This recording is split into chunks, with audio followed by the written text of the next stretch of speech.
G'day, welcome back to Brupeg. As you've already seen, we've had cadets on board Brupeg learning our systems and procedures. The next step in their training with us is to get them to sea on board the boat. Now to do that, there's a few jobs that Jess and I need to get finished. Bollards, we didn't have enough, so we put some more on. We're going to show you what that took. Getting on and off this wharf can be a bit of a challenge. There's a rock wall just out over there somewhere. We don't know how deep it is, we don't know where it is, so we need to figure that out by sounding it. So all of that today. Brupeg was a sunken fishing trawler that was stripped out and ready for the scrapyard. She's just completed a 10-year rebuild that's brought her back to life. With the help of volunteers and funded by our Patreons, community and subscribers, she'll be crewed by passionate people from around the world. If you'd like to be involved and support the project, please consider joining us on Patreon or subscribe to the channel. There's a link in the description below. We're doing some sounding today because we're moving Brupeg off this wharf, and it's quite a difficult wharf. It's quite shallow in areas, so we've got to get familiar with it. So we've got our naviotics and we're going to just check and see if it actually is what it says it is. So the plan is basically, you can sort of see if I zoom out, you can see there's kind of like a bank right the way along here, and then it's quite shallow over here. So essentially what we need to know is how far out can we go before it starts getting shallow back over here. So we've got a little handheld sounder. We're going to go out and see if this chart, how accurate this chart is basically. Thanks Trev for the use of that. Yeah. One of the things we want to instigate on Brupeg is what we call scouting ahead.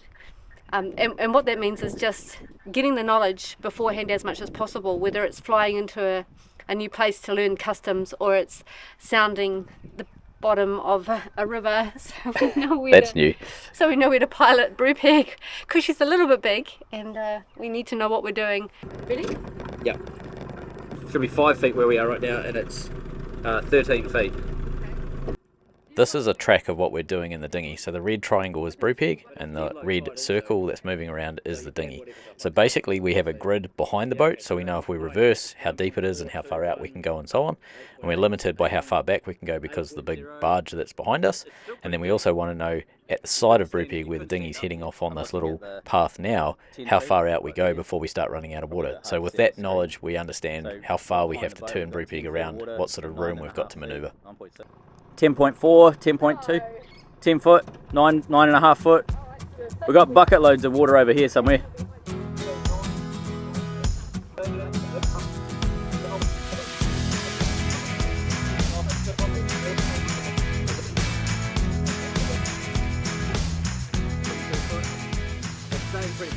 $25 foot. Wow. Okay. Yeah, no, 21.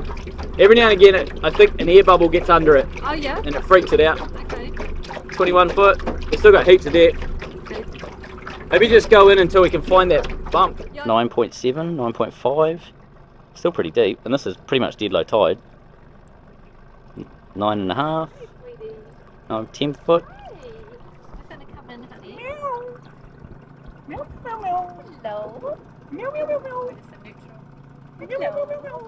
Hello. Hello. I think ready to go. Hey, looking at the motor. Yeah. Chicky, chicky, chicky. You're such a big brave girl. Right, carry on? Yeah. I'd really like to just do a diagonal, like straight up.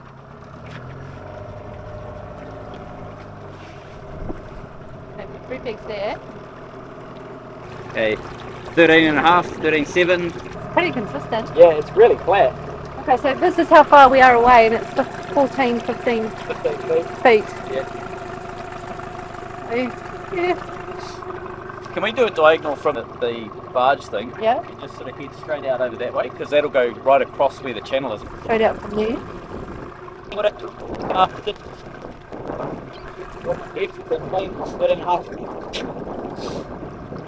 Same as the before. Basically, yeah. So it should hit 11 at some point. 12.5. Oh yeah, there we go. Apparently there's 2 fish. 23. Whoa, really? Drop off. Okay. This must be the other channel. Okay. Like the sandbar must be that, but it must Yeah. be the other channel. So it's a sandbar. It's got edges and 11, peaks and troughs. And, 10.9. oh. Like it's, I don't know, waves or something of sand. Okay, so don't come over here. And that's what he said. He said just go around But the... even with any of those numbers, we could still drive over it. We only draw 6.5 feet. Yeah. The question is, do we reverse or do we go forward? If I go forward, I've got no steering until I'm fully clear of the wharf. if I go backwards, I can steer it like halfway off the wharf. I'd prefer to go backwards because I get more steering. Because what I was thinking of doing is actually leaving it tied up and putting it in gear and pushing the bump out so that I'm on a 45-degree angle, and then I can come backwards and I'm backing away from the wharf. With the sounding done, it's time for us to visit the metal shop, which is generally located at the back of our wheelhouse. We found some stainless pipe at the scrappy a while back that was absolutely perfect for bollards. It's time to make them. You may notice we're both in pink shirts. If you're new to the channel, we use the pink shirts particularly in Australia because your neck gets covered from burning. It's cool enough, but it'll protect you from welding and cutting up metal and stuff like that. And we find them in the second-hand shops, and they're really cheap, so we can replace. We've got to make this identical to the other bollards, 750mm. The bollard at the front, which is a double bollard, has two. So this is thinner than this, is stronger because it's double.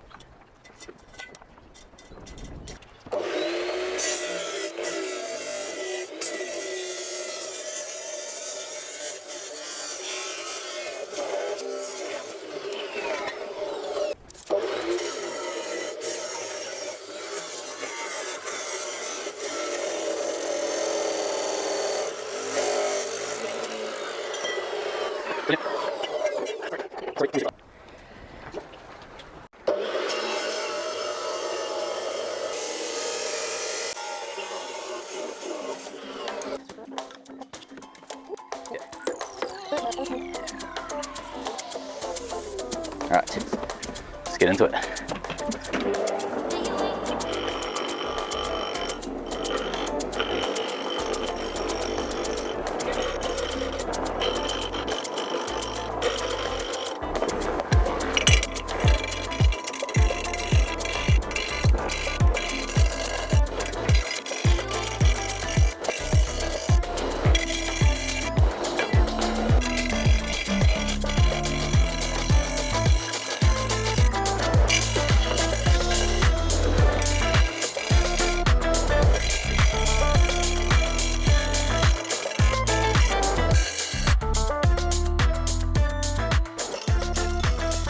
What we're trying to make is a carbon copy of this bollard here on the side, so you can see it's basically welded, just a straight pipe welded down on the deck down there, and then at the top you've got this cross beam here.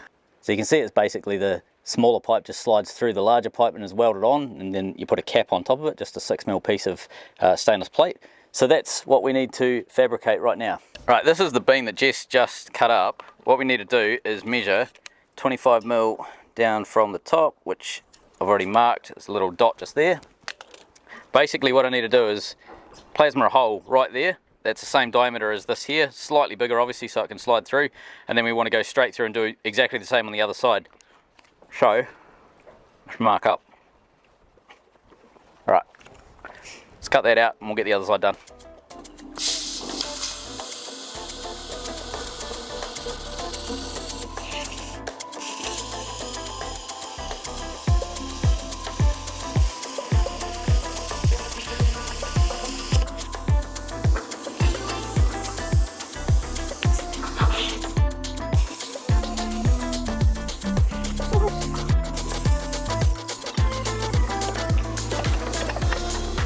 One!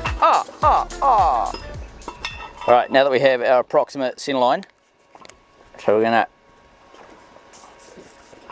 throw that down there, measure 25mm, this is there, mark our line.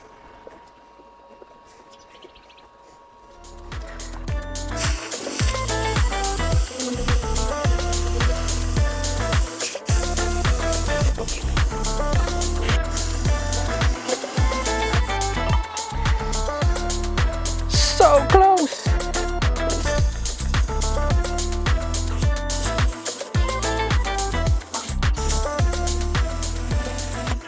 Quite hard to get this accurate. The dock's doing this the whole time. May not be able to see it in the camera, but it makes it pretty difficult to actually get this really precise.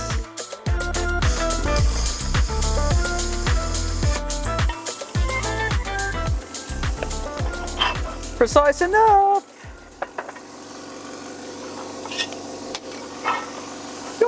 Now, Stainless is fairly ugly when it just comes out of the factory, so it's basically just a mill scale finish. You can see there's writing and scratches and all sorts of stuff.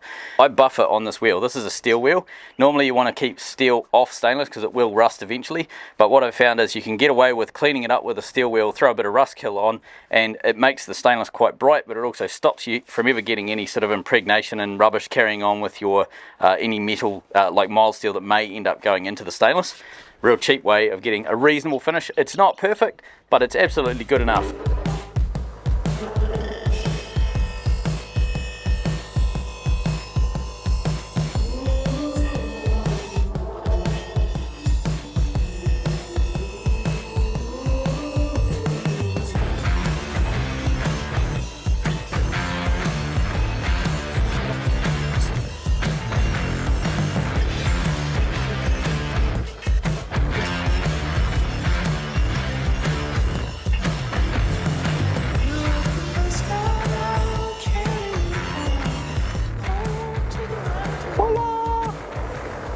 Also need to make a lid for this, so here's a bit of 6mm stainless. We'll just draw around that, plasma it out and weld that on.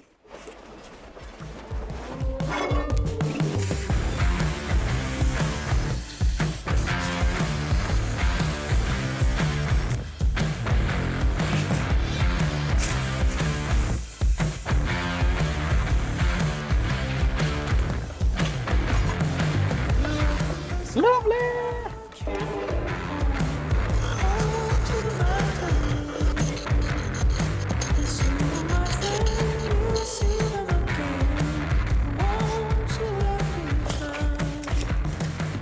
Right, so let's get a couple of tacks on that to hold it together. So weld this through beam in first so that we can make sure everything's good, and then we'll throw the cap on the top. Yep.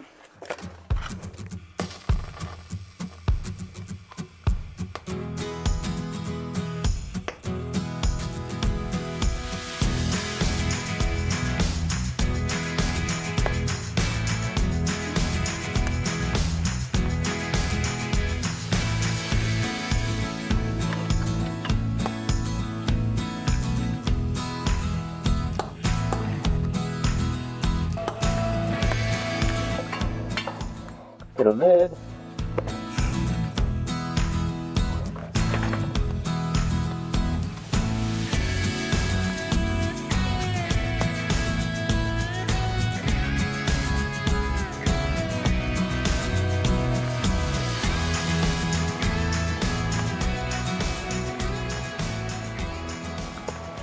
Right. Well done. While that cools down from approximately 1,000,000 degrees to room temperature, we're going to go out and start building the bollard that's going to be on the front of the boat. That's the double post bollard. So the reason these bollards are important is because there's just nothing to tie Brupeg off. You can see we've got one post here. We used to have a post there, which now is the base for our crane, so we've lost 50% of the useless solution that we had. So this is garbage. It comes loose, very hard to tie Brupeg up. The plan is getting these two poles. We've got a big piece of stainless welded into the deck there. That's where the old winch used to sit, so that's a reinforced pad. We're going to strap a pole either side of the anchor chain, and then we're going to have a horizontal beam going through, so it'll look a bit like this. So what I need to do is figure out how far apart do these two verticals go, so that it's still like we've got as much room as we can get up the front, but at the same time we keep this as compact as possible. What I'm thinking is something like that, side to side. So get an approximate, maybe 180 apart, something like that, and then we'll do a horizontal beam through like that, so it'll go like something like that, so that you can tie one side off here, one side off here, or you can do singles. There's like heaps of variation by having the two like so. So let's do that, and we'll do a 600mm cleat. That's 150. Alright, let's do 150, that'll work. Now the diameter of this is slightly smaller than the diameter of the side bollard that we've just made. However, because there's two of them, we've got the support of having two side by side. They're going to be welded across the top together, so they're going to be pretty rigid at the top. They're also going to have lots of gussets at the bottom, so the bottom's going to be rigid. So that's why we can go down in diameter and still retain a heap of strength up at that front end of the boat. Plus the side bollard actually takes a bit more force than the bow bollard on Brupeg, because when you pull into a dock, it's the side bollard that basically stops the boat and does all of the holding of the boat into the dock, and then you put the rest of the lines on the boat, etc. And the bow only has to stop the boat going sideways. There's not actually a lot of force on that, whereas this side bollard takes the full thrust of the engine basically as you're coming up against the dock. Alright, here we go!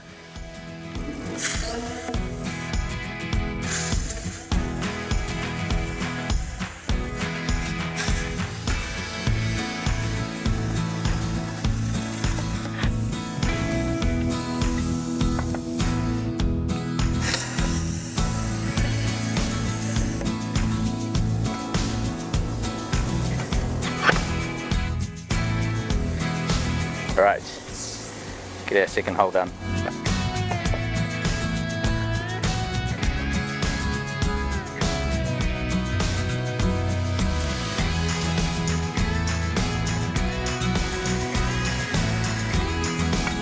Bit of a burr on the end of that thing.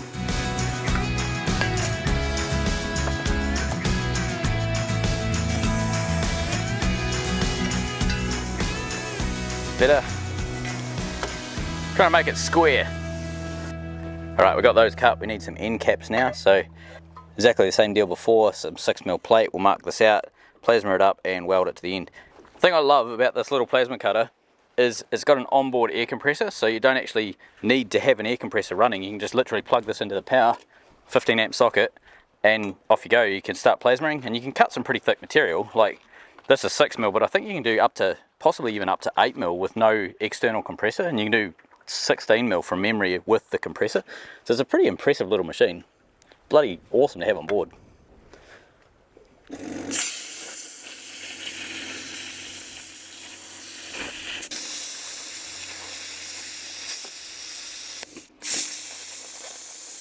Ow! If you're not on a dock that's constantly moving, you can also cut quite straight lines with it.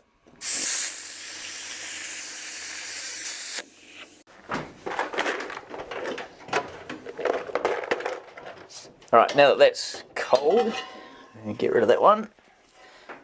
Give that a bit of a polish up, flapper up, just to make sure there's no sharp edges, but that's the side bollard ready to go. What I need to do as well, the tops on these guys. It's easy to weld these little stainless caps that were made while we don't have anything attached, because you can just spin this pipe round, and we have a pipe spinning contraption. Beautiful.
We've made a thing and we need to glue the thing down. What I'm thinking is I'm going to put gussets around this, so gussets on either side of the back so that it's stupidly rigid. Alright then, good, let's press on. I need to grind, so what I'm doing is just roughly marking out where we're going to be welding.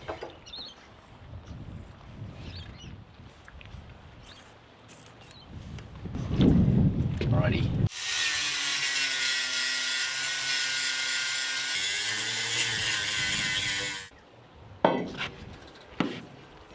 That's going to work a treat. Same deal down the side deck. Need to plasma, get grinding and all that sort of stuff so that we can sink this right the way down to the deck. So we'll clear out these red bottles. So in case you're wondering, These are CO2 extinguisher bottles. There's 8 of them in total, and they're going to form our engine fire extinguisher system. Basically, it's going to be a CO2 dump, two lots of 4 bottles each, so we get 2 shots at extinguishing the engine room. That's yet to be built, but that's what they are in case you've seen them in the videos. So my plan on how to deal with flaming hot metal coming flying down from this void here onto the new deck is to flood the deck with water, but also I've got a metal shield here which will direct it away from the paint on the side. It'll come down straight down onto a piece of timber which is also now wet, and then any that do manage to get onto the deck itself, there's a constant stream of cold water, so immediately it'll cool down.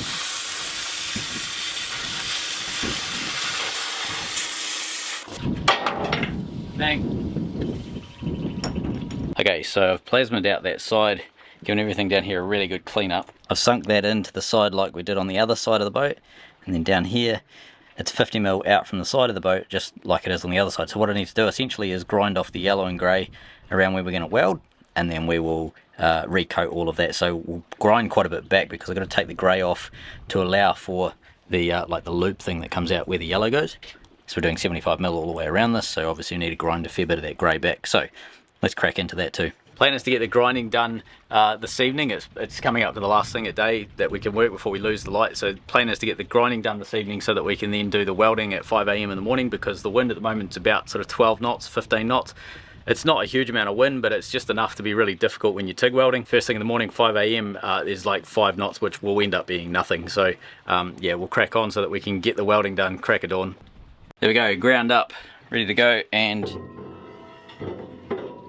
can receive that. Lovely. So we'll get that welded in the morning. Now you might be asking, why did we do this after we painted the deck? Because logically it should have been done before the deck was painted. However, we needed to get the cadets on. There was a timeline, and this wasn't really that critical, whereas painting the deck was critical because it was a safety thing for the kids walking up and down the side of the boat. However, we need to go to sea. They need to be able to tie up on this side of the boat using a bollard. I don't mind if Jess and I have to tie it up and it's awkward, but when it comes to other people, the boat needs to be tip top. So that's why we're putting it in now. And Brupeg is a workboat. We're going to be adding and removing stuff for the next 10 years, so it really isn't a big deal if we have to knock off some of the deck paint, put a fitting on and put some more deck paint on. It's very small fish in the big scheme of things. There's a bit of wind outside, so we're bracing for that, as you can see from the crew here. But we've got, it's not a huge amount of wind, probably, I don't know, 20 knots with gusts of maybe 25. I'm completely in the shelter of the boat, so you're not really hearing any of it at the moment, but it is quite strong. So this is essentially perfect conditions to TIG weld. Now some people might scoff at that and say things like, no, TIG welding needs no wind, no impurities in the metal, no anything, no outside disturbances, no flavour, no colour, no enjoyment. And while some of that is not true, there's also the other side of it is, can you really call yourself a TIG welder unless you're welding in 25 knots of wind? Interesting. Alright, let's start with this one. It's on the leeward side of the boat, so the side that has the least amount of wind, the downwind side. So let's get this one welded in, and then we'll get brave and we'll go up the front and we'll weld that in the most buffeted part of the boat.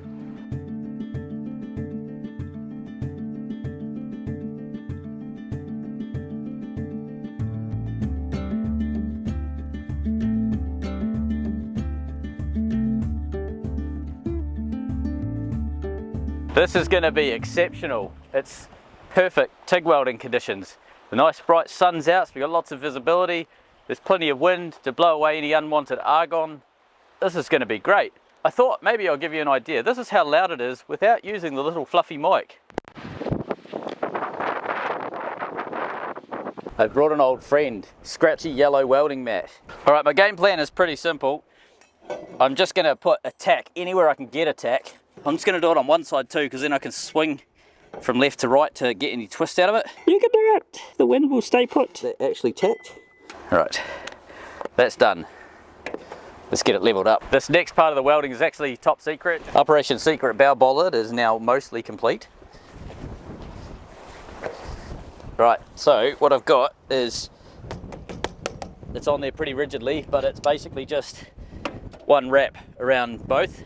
What I want to do now is put some gussets in, which is where it's going to get its strength. Like right now we can probably tie the boat up with this, but I want to put the gussets in because then we can know we can tie the boat up and dangle it off a wharf.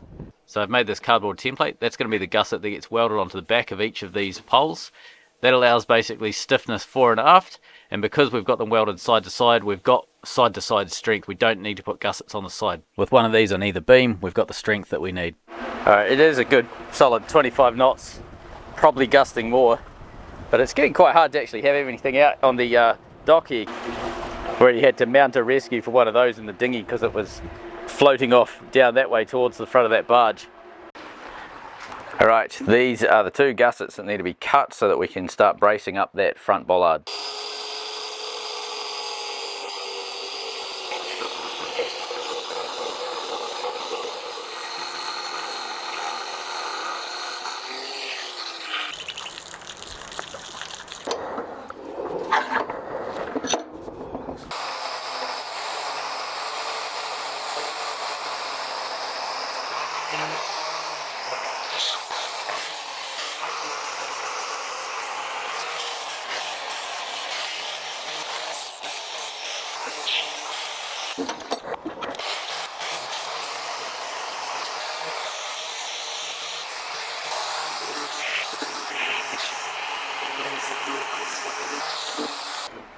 And we need two, so I made another. So these gussets are 10mm 316 stainless. So they'll be mounted on the backs of these beams like that. Now, this is, I suppose most people would think of this as quite thick, but this is Brupeg, so we're just going to call this medium strength bollard for now. We don't have a lot of wind today, it's probably only, I don't know, 15, 16 knots up here.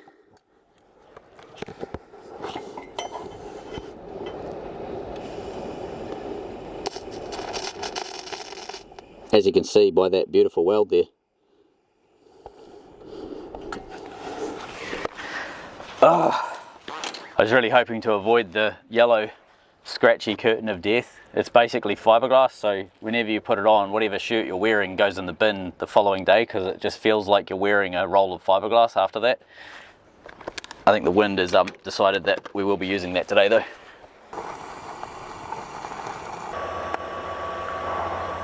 Okay. One,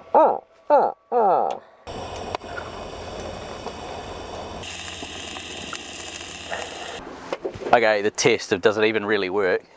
We've got two lines going over the starboard side.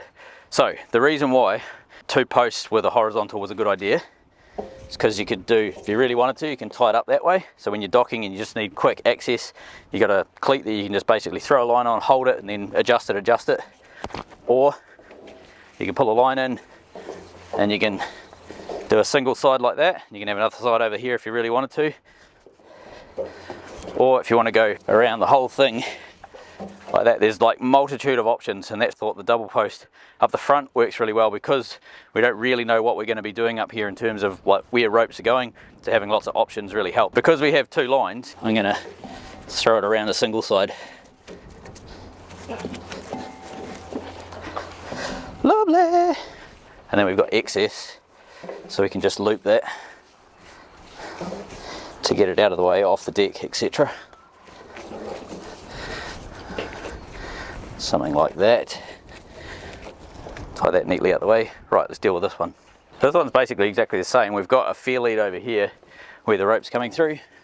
I've just loosened it off the wharf. We can undo it off here. This was the old system of tying up, which was absolute garbage, as you can see. All right, take the slack out. There we go.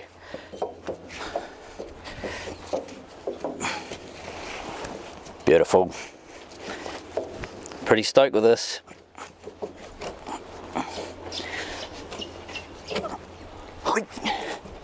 Nice and tight. Get rid of the excess.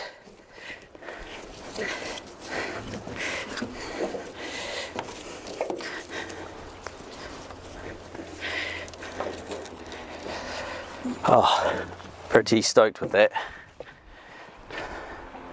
Love it. Obviously room is kind of tight up here, like when you're walking around things you got a crane winch motor over there sticking out. That will actually change. We're going to go to a manual winch motor and not the electric, because the electric's never going to last in the sea, so we're going to get rid of that, so we'll get a little bit of clearance over there. We do have this bollard which is basically of no use now, so Jess wants that cut off, so that'll come off soon, but this is looking great. This is going to get easier and easier to use up here. Eventually I also want to add a roller underneath the anchor shank here, so the anchor's tipped further down, so it's more self-launching, but that's a a problem that we can deal with later. It'll be going onto that little pad you can see down there. That's a reinforced stainless pad. Yeah, it's coming along. Now that Dame's got the bollards on and they're looking amazing, we've got just a few more jobs, and then the cadets are with us for a couple of river voyages. They get to helm the boat under supervision and really get to explore Brupeg on the water. It was a great day. If you're interested in finding out more about the Australian Navy Cadets, there's a link in the description below. See you next time.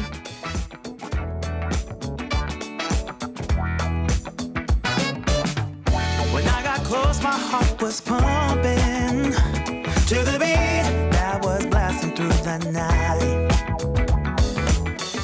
And on the street, the crowd was jumping.